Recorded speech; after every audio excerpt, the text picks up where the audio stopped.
तू धार है नदिया की,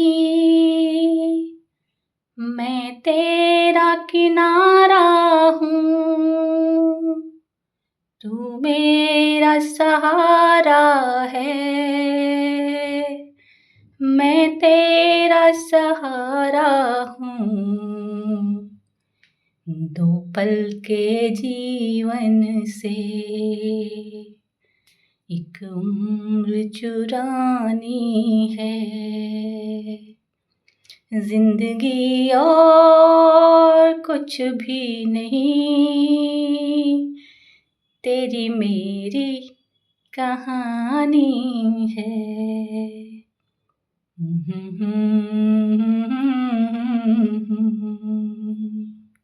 हेलो दोस्तों, स्वागत है आपका एक बार फिर से मेरे एक छोटे से ब्लॉग में। और दोस्तों, जो गाना मैंने गुनगुनाया है ना, बिल्कुल 100% मुझे यही फीलिंग आ रही है इस समय, जब हम दोनों हस्बैंड वाइफ निकल पड़े हैं एक छोटे से ट्रिप के लिए, जैसे कि हम एक डिनर ट्रिप कह सकते हैं। दोस्तों, अभी शाम के हो रहे हैं 6:45 और हमने सोचा कि आज थोड़ा सा कहीं बाहर डिनर किया जाए बिकॉज इट्स संडे।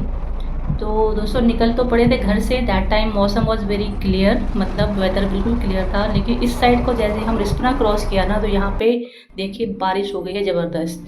और साथ ही साथ बिकॉज संडे है तो आज ट्रैफिक भी गजब का रहता है, तो रोड बिल्कुल पैक है भैया। यहाँ देखिए, तो मतलब हम यहाँ से रिस्पना से और जहाँ हम जा रहे हैं ना, वहाँ तक पहुँचने में हमको more than half an hour लग गया। आधा घंटे से भी ज़्यादा का समय लग गया, जबकि केवल 10 मिनट में वहाँ पे पहुँचा जा सकता था।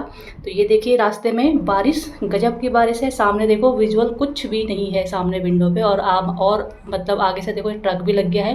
तो इससे तो आगे का और भी कुछ भी पता नहीं चल रहा है कि क्या ट्रैफिक का सीन है। तो फिर स्पीड भी बहुत स्लो है। और ये देखिए, बगल से देखो जैसे कि गंगा यमुना बह रही होगी, इतनी हैवी बारिश, मतलब पता नहीं कहाँ से अचानक से ना। ये देखिए, गाड़ी देखो, ऐसा लग रहा है जैसे नदी में जा रही होगी, है ना। तो ये देखिए, पानी भी लबालब हो गया है रोड पे, और सामने से विजिबिलिटी भी बिल्कुल क्लियर नहीं हो रही थी। तो इसलिए बहुत ही स्लो स्लो जो है ना, कार ड्राइविंग करनी पड़ रही है। तो दोस्तों, ये देखिए मस्त है ना पानी का, मतलब अच्छा भी लग रहा है, लेकिन साथ साथ कहीं ना कहीं थोड़ा डर भी लगता है ना, क्योंकि सामने से बिल्कुल विजिबिलिटी क्लियर नहीं हो पा रही है। तो ऐसे में थोड़ा सा रिस्की रहता है मामला। तो भाई कैसी भी तरह से पहुंच गए यहाँ पे। तो यहाँ पे देखो, यही करे थे पार्किंग करते हैं, बट मैंने कहा देखो यहाँ पर नो पार्किंग का सिग्नल बना हुआ है भाई, पी को क्रॉस किया गया है। और वहीं पर किसी बंदे ने कार भी पार्क करी हुई है। तो भाई ऐसा ही होता है छोटे छोटे शहरों में बड़ी बड़ी बातें होती रहती हैं। तो ये है हमारी डेस्टिनेशन आज की, जहाँ की हम जा रहे हैं अपने डिनर पर्पज़ के लिए। तो वही हमने सोचा कि बारिश है तो बेटर कि गाड़ी को हम अंदर पार्किंग में ही लगा लें, क्योंकि जब वापस जाएंगे तो वरना बाहर आते समय भीगना पड़ेगा। और ये देखिए, बारिश लगातार अभी चल रही है दोस्तों। तो पहुँच गए हैं भाई पार्किंग में। तो ये वाली पार्किंग भी खाली नहीं थी, तो वहाँ पर जो गार्ड है उन्होंने ऊपर का सिग्नल, तो ऐसे पार्क करके हम पहुँच गए हैं 3B में, आई थिंक, या B3 जो भी बोलो आप। तो पार्क कर ली है गाड़ी और चलती हैं हम इधर को, जहाँ से कि आप पहुँचते हैं अंदर मॉल में। और ये देखिए, एस्केलेटर में चल दिए। तो हमारी जो है ना मंजिल चौथे फ्लोर पर है, बिकॉज हमने जाना है खाने के लिए। तो इसलिए हम सीधा निकल पड़े हैं अपने चौथे फ्लोर पर, क्योंकि मॉल में क्या होता है ना, अगर आप इधर उधर डोल गए तो फिर आपका मन डोला हो जाता है। मीन्स अब यहाँ पे कुछ दिख गया तो फिर मन करता है कि यार परचेज़ कर ही लें।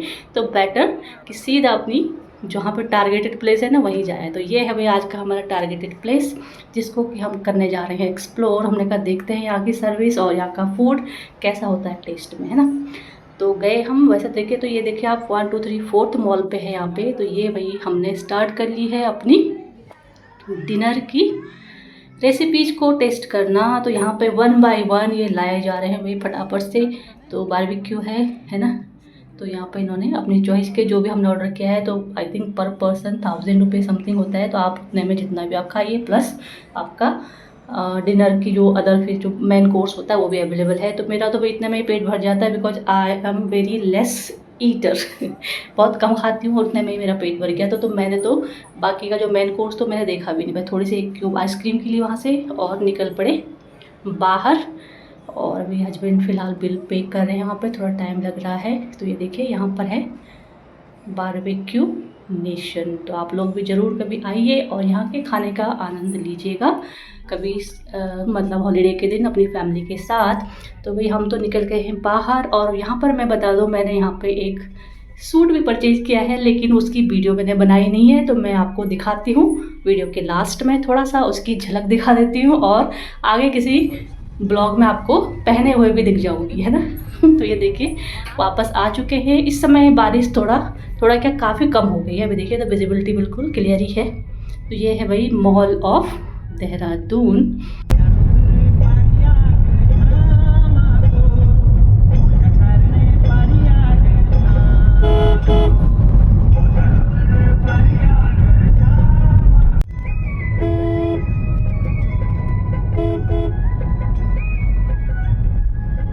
तो भाई अपने पहाड़ी गाने एंजॉय करते हुए पहुंच चुके हैं हम अपनी गली में। दून यूनिवर्सिटी रोड, ISBT का एरो अनदर साइड है। तो अभी आप पहुंच चुके हैं अपनी गली में और टाइम हो गया है 9:30 लगभग आप लगाइए 6:45 से और 9:45 के बीच का टाइम हमने वहाँ पे स्पेंड किया। वहाँ पे क्या आधा तो हमारा ट्रैफिक में फंस गए थे हम। तो ये देखिए सूट मैं आपको दिखा देती हूँ, ऐसा लिया है मैंने कुछ, मैं देख रही थी क्योंकि भाई अनस्टिच मटेरियल लाओ फिर टेलर वगैरह ढूंढने में बड़ी टफ होती है। तो मैंने कहा चलो स्टिच ले लेते हैं और फिटिंग ठीक आएगी तो अच्छी बात है, नहीं आएगी तो थोड़ा बहुत कहीं पर अल्टर करने के लिए दे दूँगी।